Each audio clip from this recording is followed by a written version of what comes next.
était une fois une princesse, fille du roi Céleste. La princesse était connue parce qu'elle portait toujours des beaux tissus au bout de la voie lactée. Son père aimait ses tissus et pour ces raisons, elle a travaillé de chaque jour pour plaire à son père. Cependant, la princesse a fait la déprime parce qu'elle n'avait pas le temps de rencontrer quelqu'un et de tomber amoureuse. Inquiet de sa fille, le roi Céleste a accordé une rencontre entre sa fille et un berger qui vivait de l'autre côté de la voie lactée.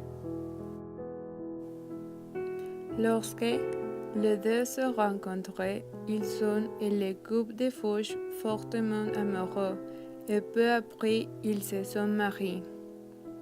Cependant, une fois mariée, la princesse a commencé à négliger leurs fonctions et arrêté d'être écoutée pour son père.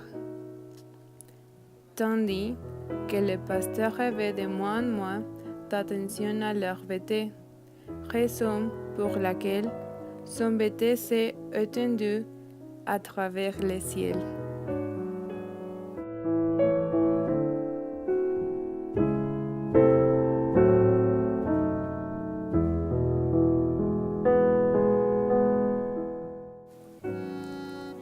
Furieux, le roi Céleste veut les séparer les amants, un de chaque côté de la voie lactée, pour qu'ils se voient plus.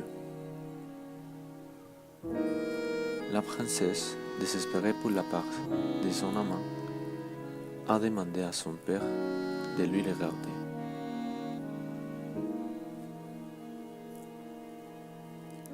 Touché par les larmes de sa fille, le roi Céleste les a permis de se voir le 7e jour du 7e mois, à condition que la princesse ait terminé ses tâches.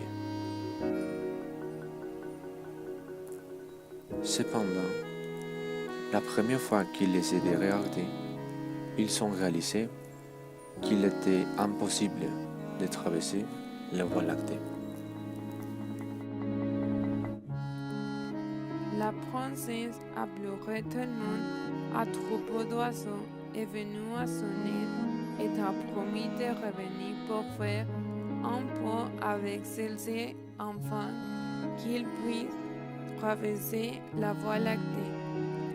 Quand enfin ils étaient ensemble, les oiseaux ont promis de venir chaque année pour les aider à traverser la voie lactée.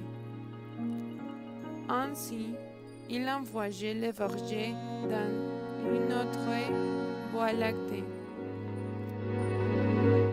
Depuis ce jour-là, nous pouvons voir les amants sur les rives de la voie lactée, attendant le 7e jour du 7e mois pour être à nouveau ensemble.